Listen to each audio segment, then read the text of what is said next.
Hello everyone. PCOS reverse చేసుకునే ప్రాసెస్లో last వీడియోలో స్టెప్ 1 అయితే కంప్లీట్ చేసేసాం మనం. స్టెప్ 1 ఏంటంటే పీసీఓఎస్ గురించి కంప్లీట్గా తెలుసుకోవడం. ఇప్పుడు ఇంకా స్టెప్ 2. స్టెప్ 2లో ఏం ఫాలో అవ్వాలో ఈరోజు వీడియోలో చూద్దాం. Hi, I'm Navibharathi. Welcome to my channel. అందరూ వెయిట్ లాస్ గురించి మాట్లాడతారు, బట్ వెయిట్ ఇంక్రీజ్ అవ్వకుండా ఉండాలంటే ఏం చేయాలో ఎవరు చెప్పరు. ఈరోజు మనం వెయిట్ ఇంక్రీజ్ అవ్వకుండా ఉండడానికి 5 సింపుల్ హ్యాబిట్స్ ఏంటో చూద్దాం. First one, sitting on the floor while eating. ఇప్పుడు అందరూ టేబుల్స్, చైర్స్ మీద కూర్చొని తింటున్నారు. ఇంకొంతమంది అయితే బెడ్ మీద కూర్చొని తింటారు. అసలు కింద కూర్చొని తినడం వల్ల ఎన్ని హెల్త్ బెనిఫిట్స్ ఉన్నాయో తెలుసా? ప్లేట్ ముందు పెట్టుకుని ఫ్రంట్కి వంగి తినడం వల్ల అబ్డామినల్ మజిల్స్ యాక్టివేట్ అయ్యి డైజెషన్ ఫాస్ట్గా ఉంటుంది. మన ఫిజికల్ పోస్చర్ కూడా బెటర్గా ఉంటుంది. డైలీ కింద కూర్చొని తినడం వల్ల బ్యాక్ మజిల్స్ స్ట్రెచ్ అయ్యి ఫ్లెక్సిబిలిటీ అండ్ స్ట్రెంగ్త్ అనేది ఇంక్రీజ్ అవుతుంది. దీన్ని సిట్ టు రైజ్ అంటారు. ఇంకా యోగాలో సుఖాసన అంటారు. ఒక యూరోపియన్ స్టడీలో కింద కూర్చొని తినే వాళ్ళ లైఫ్ స్పాన్ అనేది ఇంక్రీజ్ అవుతుంది అని తేలింది. మీరు కూడా డైలీ కింద కూర్చొని తినడానికి అలవాటు చేసుకోండి. అట్లీస్ట్ డేలో ఒక్కసారైనా కింద కూర్చొని తినడం అలవాటు చేసుకోండి. Second one, mindful eating. చాలామంది తినేటప్పుడు ఒక హ్యాండ్తో మొబైల్ స్క్రోల్ చేస్తూ ఇంకో హ్యాండ్తో తింటూ ఉంటారు. తినేటప్పుడు మొబైల్ కానీ టీవీ కానీ చూడడం కానీ చేయకుండా ప్రశాంతంగా కూర్చొని తినండి.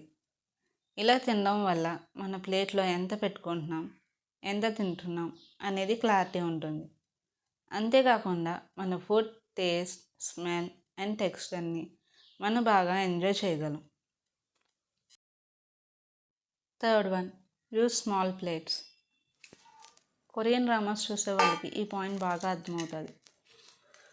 కాలేజ్లో ఉన్నప్పుడు నా ఫ్రెండ్ బాగా చూసేది.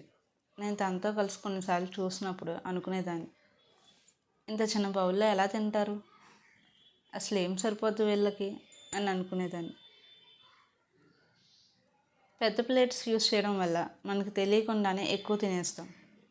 దానివల్ల మనం తెలియకుండానే వెయిట్ పుట్ ఆన్ అవుతాం. ఇది నేను ఇదివరకు యూస్ చేసింది. ఇది ఇప్పుడు నేను ప్రెజెంట్ యూస్ చేస్తుంది. దీని డయామీటర్ ఎంత ఉందో, దీని డయామీటర్ ఎంత ఉందో చూడండి ఒకసారి.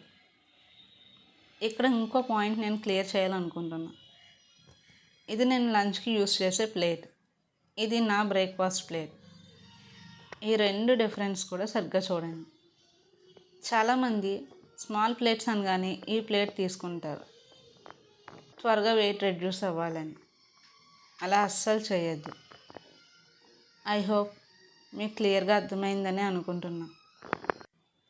ఇంకా ఈ ప్లేట్లో మీల్స్ ఎలా ఉండాలి అనేది నెక్స్ట్ వీడియోలో చెప్తాను. ఇప్పుడైతే నెక్స్ట్ పాయింట్కి వెళ్ళిపోదాం. Fourth one, 10 minutes walking after each meal. Each meal తర్వాత, మెయిన్లీ లంచ్ అండ్ డిన్నర్ తర్వాత వాక్ చేయడం చాలా అవసరం. ఇలా 10 minutes మీల్స్ తర్వాత వాక్ చేయడం వల్ల బ్లడ్లో షుగర్ లెవెల్స్ కంట్రోల్ అవుతాయి. ఎప్పుడైతే షుగర్ లెవెల్స్ కంట్రోల్ అవుతాయో అప్పుడు మన వెయిట్ అనేది ఇంక్రీజ్ అవ్వదు. ఇంకా వాక్ చేయడం వల్ల బ్లోటింగ్ లేకుండా ఉంటుంది. మెయిన్లీ డైజెషన్ అనేది బాగా జరుగుతుంది. పీసీఓఎస్ వాళ్ళు ఈ స్టెప్ని అస్సలు స్కిప్ చేయొద్దు.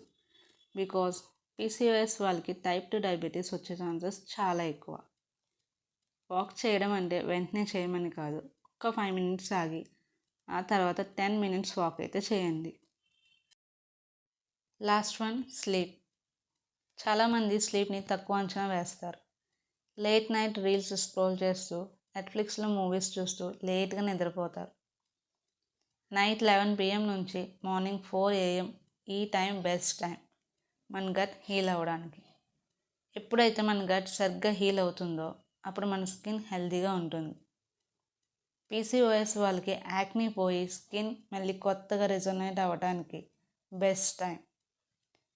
పీసీఓఎస్ వాళ్ళు స్లీప్ని అస్సలు నెగ్లెక్ట్ చేయొద్దు. స్లీప్ సరిగ్గా లేకపోతే వెయిట్ పుట్ ఆన్ అవుతారు. మెయిన్లీ బెల్లి దగ్గర ఫ్యాట్ అనేది ఎక్కువ స్టోర్ అయి ఉంటుంది.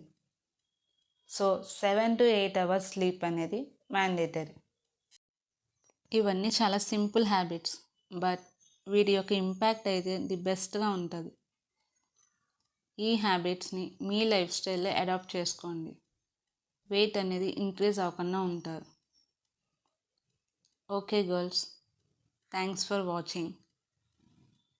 We will meet on next video. Take care. Bye.